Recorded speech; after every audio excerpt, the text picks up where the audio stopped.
Sylvain. Aujourd'hui, on se retrouve pour parler du prix. Du coup, tout d'abord, première question, qu'est-ce qu'un prix et qu'est-ce qu'un bon prix chez Orangina? Tout simplement, déjà, on parle de prix, c'est un produit, un prix. C'est la base du métier, c'est la base même pour les ELS. Voilà, chaque produit, que ce soit en cross-merch, en promo, il faut qu'il y ait un prix.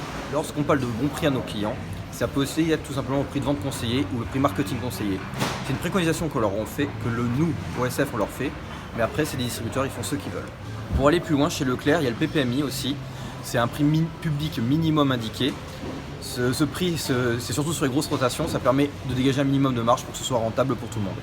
Attention cependant, il est interdit, formellement interdit, de laisser des traces écrites des prix à nos distributeurs, c'est illégal. Ok, très bien. Et du coup, pourquoi c'est important dans ce cas-là, maintenant qu'on sait ce que c'est un bon prix, pourquoi c'est important d'avoir un prix en rayon, sur les promos, au snacking? Tout simplement parce qu'un produit en rayon qui n'a pas de prix, c'est un produit qui risque de ne pas être acheté par le client. On estime à 30% la perte de chiffre d'affaires sur un produit qui n'a pas de balisage en rayon.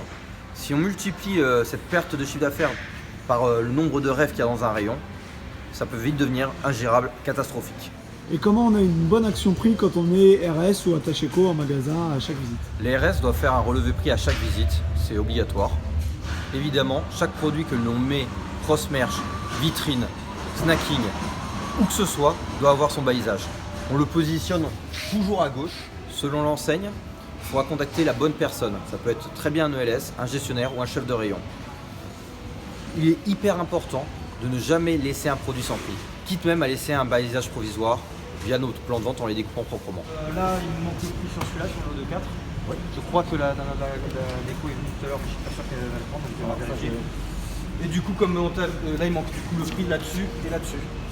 Voilà. Pour la promo, il est nécessaire d'avoir un balisage beaucoup plus imposant que une simple étiquette. Donc là, c'est directement avec le service de décoration qu'il faut voir pour avoir des vrais balisages minimum à 4. Salut Alexandre, il paraît que tu as une petite astuce futée, voire fruitée comme on dit chez nous. Effectivement, je vais vous donner un petit conseil, un petit tips qui fonctionne notamment en fait chez Leclerc, une de nos enseignes prioritaires pour 2020.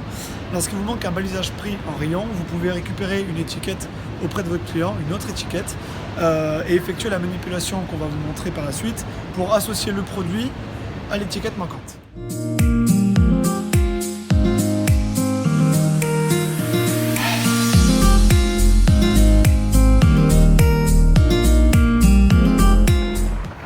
Un zeste d'info, monsieur Keller? Tout à fait. Pour conclure, le prix chez Orangina se distingue en 2 points. Premièrement, un bon prix, c'est un prix qui assure un chiffre d'affaires et une rentabilité entreprise. Deuxièmement, et le plus important, c'est un bon balisage. Un produit bien balisé va permettre aux clients de s'orienter et d'acheter nos produits.